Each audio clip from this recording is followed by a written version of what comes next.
Advisory. Some episodes of the 1836 podcast are not intended for all audiences, due to details that might be considered disturbing. Listener and viewer discretion is advised. On this episode of the 1836 podcast, the bizarre murder of Connie Franklin.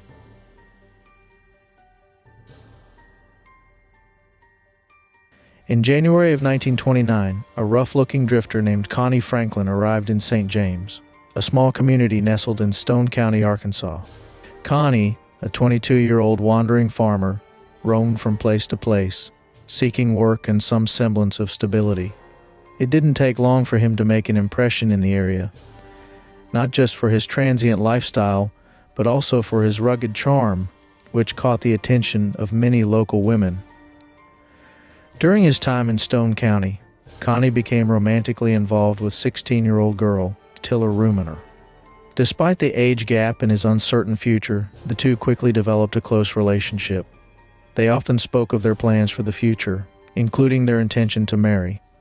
In a community where gossip traveled fast, their relationship became a topic of conversation among locals. One evening, as Connie and Tiller walked through the woods on their way to town to obtain a marriage license, their plans took a dramatic and unexpected turn.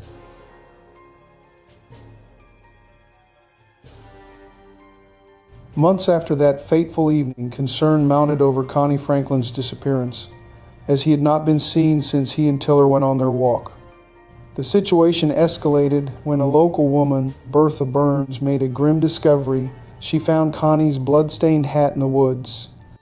Shortly afterwards, she stumbled upon a burn pile containing bone fragments and teeth, which led her to believe that Connie had been murdered. This discovery heightened fears about Connie's fate. Bertha confronted Tiller Ruminer with these findings, but Tiller initially remained silent. Under increasing pressure, however, Tiller finally came forward in May of 1929, reporting the incident to the authorities.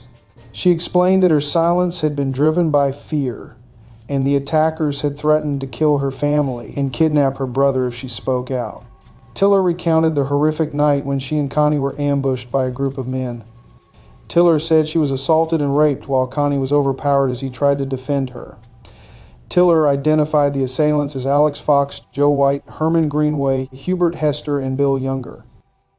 Although there was little physical evidence initially, Tiller's testimony was compelling enough for the authorities to charge the 5 men with first-degree murder.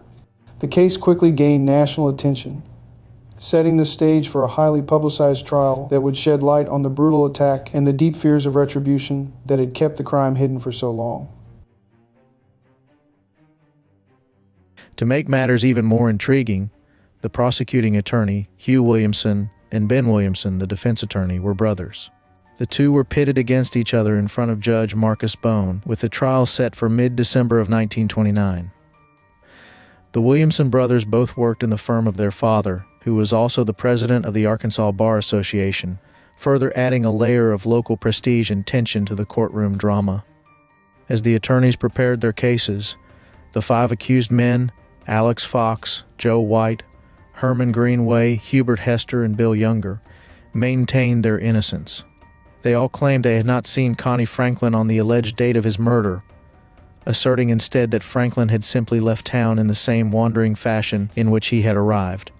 The trial quickly became a sensational event that attracted national media attention.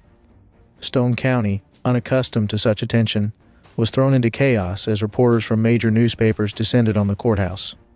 A telegraph line had to be installed to accommodate the media frenzy, with daily reports spreading across the country, thrusting the quiet Ozark town into the national spotlight.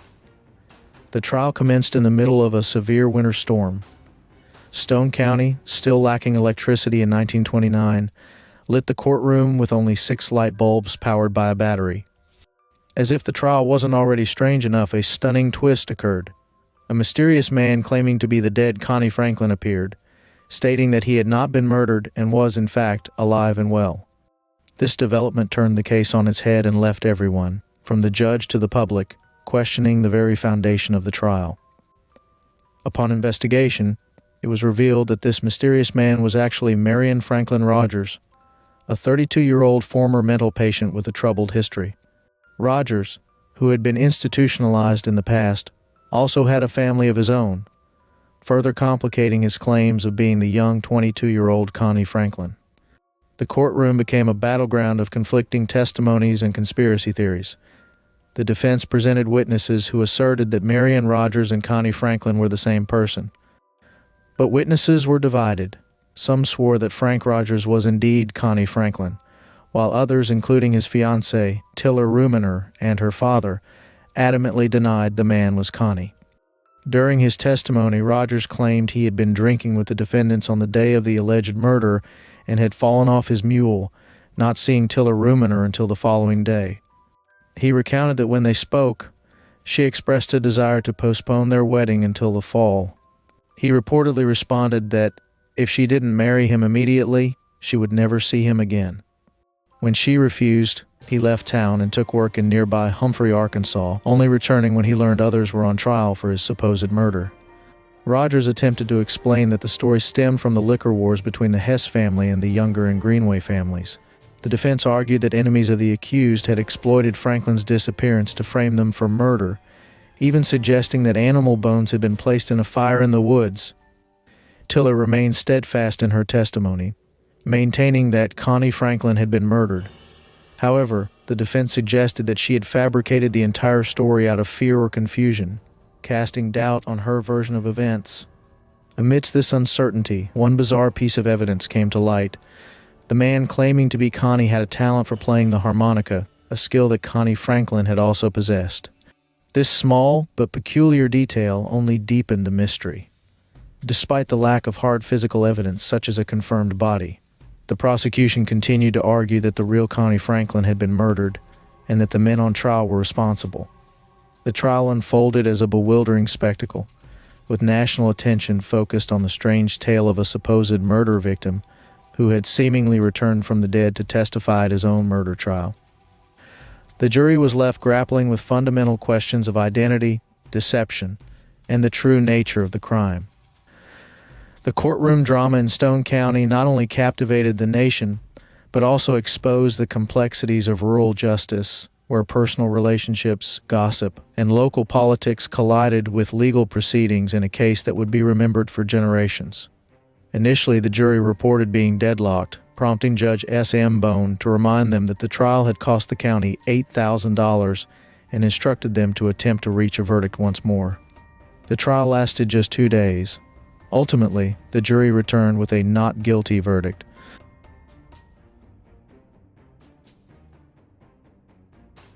The aftermath of the Connie Franklin trial left both Stone County and the nation grappling with more questions than answers. Despite the bizarre twists surrounding the case, including the unsettling appearance of Marion Rogers, who claimed to be Connie Franklin, the jury ultimately acquitted the accused men. They were unable to definitively determine whether a murder had ever taken place, primarily due to the absence of a confirmed body and the conflicting testimonies that clouded the proceedings. Tiller Ruminer, the young woman whose testimony had brought the case into the spotlight, found herself in a precarious position. Many questioned her credibility, with some accusing her of fabricating her story out of fear or coercion. As Stone County slowly returned to normalcy, the mystery surrounding the drifter's fate lingered, weaving itself into local lore and fueling whispered speculation. The case revealed deep divisions within the community. Some residents firmly believed Tiller's account and maintained that a crime had indeed occurred, while others dismissed it as a tragic misunderstanding or a conspiracy born from fear. The challenges faced by rural law enforcement were also brought to light. In an era devoid of DNA and modern forensic technology, law enforcement often relied on personal relationships within the community, making it difficult to navigate complex legal cases under the watchful eye of a national audience. Many believe the story that the man claiming to be Connie really was Marion Franklin Rogers, a 32-year-old with a family and a complicated past, inexplicably drawn into the mystery. 3 years after the trial, in December of 1932, Marion Rogers was found lying beside a road outside Clarendon, Arkansas. He died of exposure 3 days later. Even decades later, questions surrounding Connie Franklin endured. Who was he, and what truly happened in those remote Arkansas woods? Despite the acquittal, the case left a lasting mark on American legal history, raising critical questions about identity, justice, and the reliability of witnesses under pressure. While the trial and its strange circumstances gradually faded into relative obscurity, the tale of Connie Franklin became part of Arkansas folklore. Who was Connie Franklin really? Was the man known as Connie Franklin truly murdered? Or was he Marion Franklin Rogers all along? Or, being a known repeated committed patient in an Arkansas state mental institution, was Rogers handpicked to act as Franklin due to their resemblance in exchange for something beneficial to him? What would have been the motive behind the attack on Connie Franklin and Tiller Ruminer? Was it related to personal vendettas, local rivalries, or the rumored liquor wars? Why did Tiller Ruminer stay silent for so long? How much influence did the threats against her and her family have, and why did she eventually decide to come forward?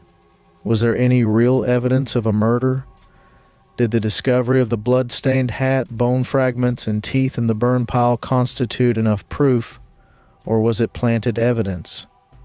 Why did the jury acquit the accused men if the evidence seemed strong? Were they influenced by the appearance of Marion Rogers claiming to be Connie Franklin? Or was the lack of physical evidence the deciding factor? How did Marion Rogers suddenly reappear? And why did he claim to be Connie Franklin? What would have been his motivations for inserting himself into the case? And how credible was his story? And many wonder why and how Marion Rogers died under such strange circumstances only a few years after the trial.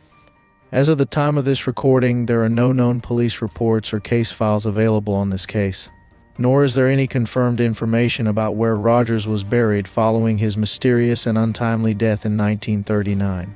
Was his death due to natural causes, as the alleged medical reports indicated, or was there something more sinister behind his sudden demise?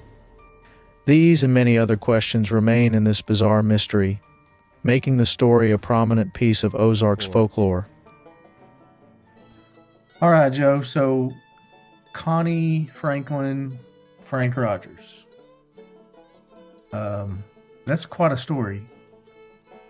So, this guy, Connie, everybody known as Connie Franklin, shows up to Stone County, Arkansas, claims he's in his 20s, and gets involved with a 16-year-old girl. They supposedly go for a stroll one evening to get their marriage license, which that doesn't make sense. I don't think the courthouse is going to be open on the evenings, but Connie disappears, and then later on, a neighbor lady finds his blood-stained hat and some possible bone fragments and teeth in a burn pile, and Connie's missing.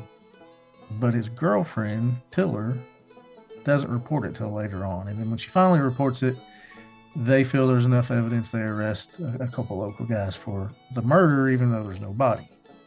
Well, she claims that there's 3 or 4 guys stopped them right in the woods, and they killed him, beat him to death, and held him back, and then they raped her.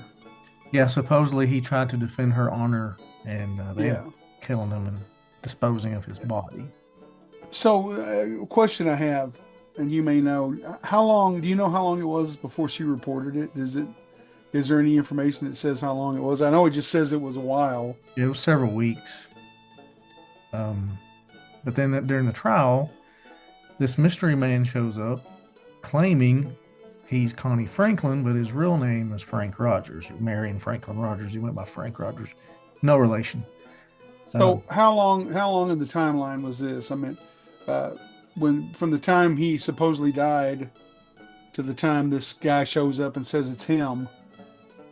No, I was just curious because, people change. I've talked about, the whole time I worked for the sheriff's department, I kept my hair buzzed and I was clean shaven, and now I've got some hair on my face, and my hair's long enough to comb, and I'll run into people that I've known for 20 years that don't recognize me. So I kind of get it, if somebody's not been around, or some of their characteristics can change a little bit. But if it was within a year, it was within. There were so many people saying that it wasn't him, and there was other people saying it was him. It was within. So that's curious to me. Because the trial happened in December of that same year. There was a big snow, uh, big whatever snowstorm. But this guy shows up. The girlfriend, Tiller, and her family says that's not him. And then the family of the defendant says that is him. It was about 50-50. A lot of people said this is not the same guy as, when he left. Yeah. So, and come to find I out, guess a lot of it would have to do with how long he was around before the supposed murder or the disappearance happened. Because they may not have known him that well anyway. So it would have been hard to. yeah, So, yeah, the whole thing is just bizarre to me. I mean, it's which I know that this happened before. I think most of Stone County was still no electricity, didn't have electricity. no phones. They said that during the trial that they run the lights with batteries. Is that right? Yeah, they ran 6 lights with a battery, and they had to install a telegraph wire because all the reporters from nationwide was coming in. Yeah, But because there was no telegraph wires out there. But this Well, Frank Rogers guy, he was a well-known, not well-known, but it is known that he was institutionalized several times. And come to find out, he was actually in his 30s and had a wife and family. Who knows where he up and left them, but he was in the mental institution more than once or for quite some time. So a lot of tinfoil hat conspiracies. You could say, well, the defendants, their families was more influential than the other family, and maybe they went to the nut house and picked up a guy and said that looks enough like him. Let's get him out of here. Let's go pick us up a crazy guy that'll go along with the story, and we'll say it's him, and then send him on his way, and we'll all walk free. Yeah, and but the whole thing, it's so bizarre from beginning to end. So he supposedly disappears. She says these guys beat him and killed him, and then she doesn't report it, doesn't say anything about it at all. And she was in love with him, obviously, because they were going to go get a marriage license to get married. So you'd think if somebody killed the person that you loved, you would report it to somebody. her story was they threatened her and her family. They were going to but still kidnap the brother. And then this lady finds a bloody hat that supposedly was this guy's hat, Connie's hat. But then she finds some bone fragments and stuff in a burn pile. That's got to be. Who's going to leave? Yeah, it's really bizarre. I mean, it's if somebody's going to dispose of a body and burn it, especially in a remote Stone County, Arkansas, which is still pretty remote. It's like our county. There's lots of places to hide things. Why would you just burn it and leave it sitting there where somebody would stumble across it?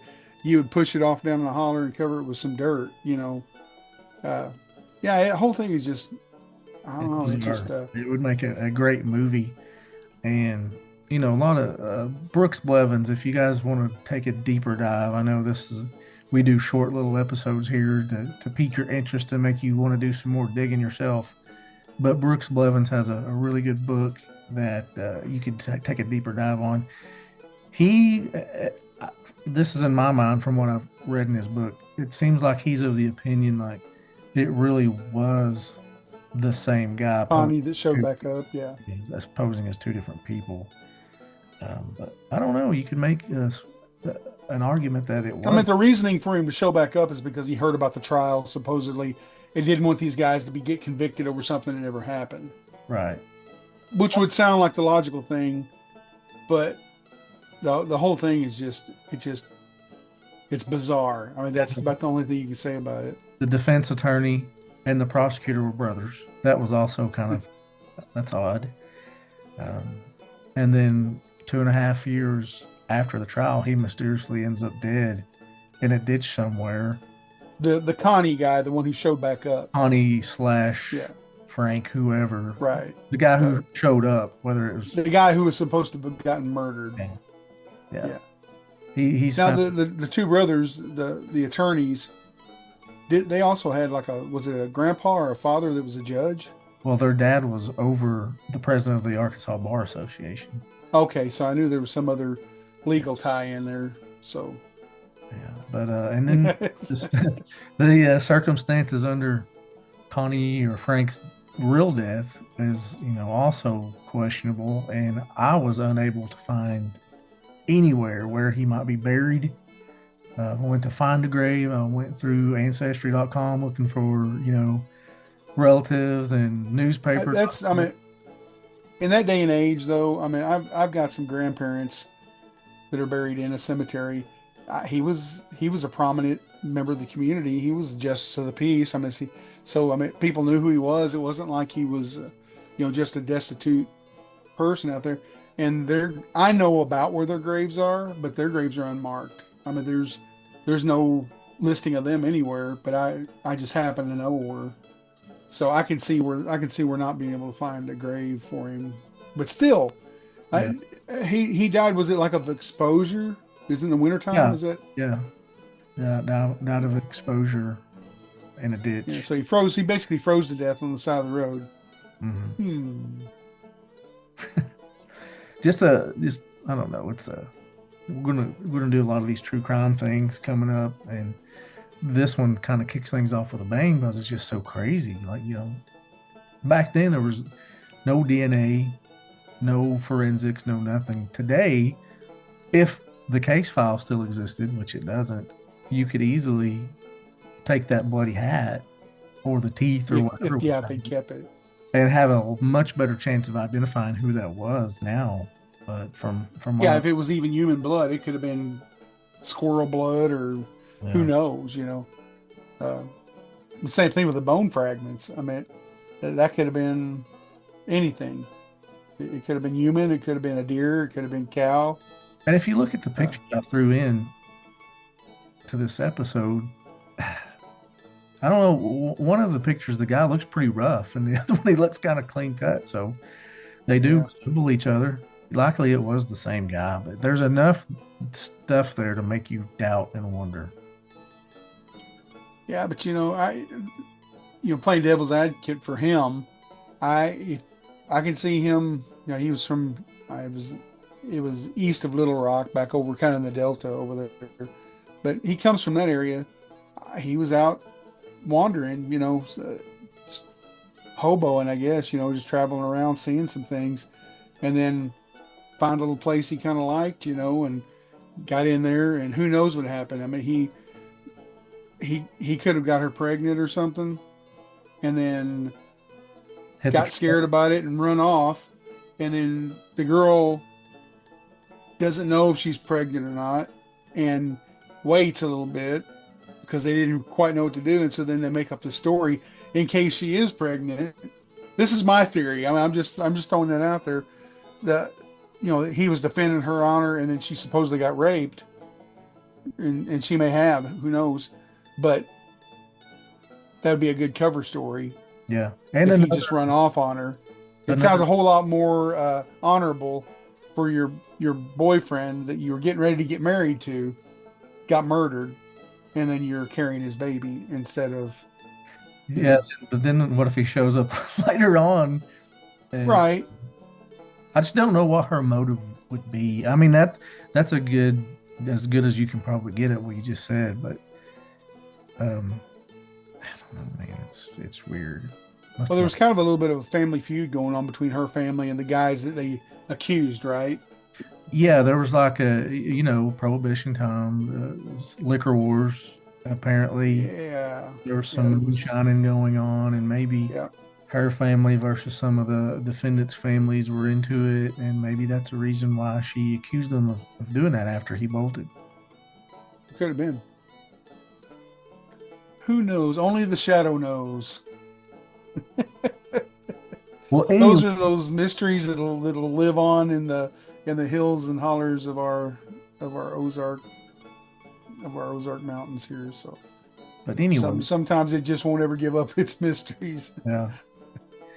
But that's the bizarre story or murder or whatever you want to call it of Connie Franklin. It's a mystery. To testify at his own murder trial. It's definitely a mystery. So, And again, definitely check out Brooks Blevins' book, and he goes a whole lot more into detail, like you said, and it'll be entertaining if nothing else, and you still probably won't have all the answers to the story there, but you might get a little bit closer. That's right. Well, I think that about wraps it up. Thank you guys for tuning in on TikTok and Facebook and iHeartRadio, iTunes, Spotify, YouTube, all those places. All the digital platforms. All the places. Thank you all. We appreciate it. We're going to be launching some merch soon. You know, we do this for free. We don't want to ask for any handouts or donations. But if you want a T-shirt or a coffee cup or something like that, then we'll definitely Or a signed glossy 8x10 of me. Yeah. Playing upright bass. But anyway, we appreciate it. Keep sharing and liking us. And I guess that's it. Okay. Bye, guys.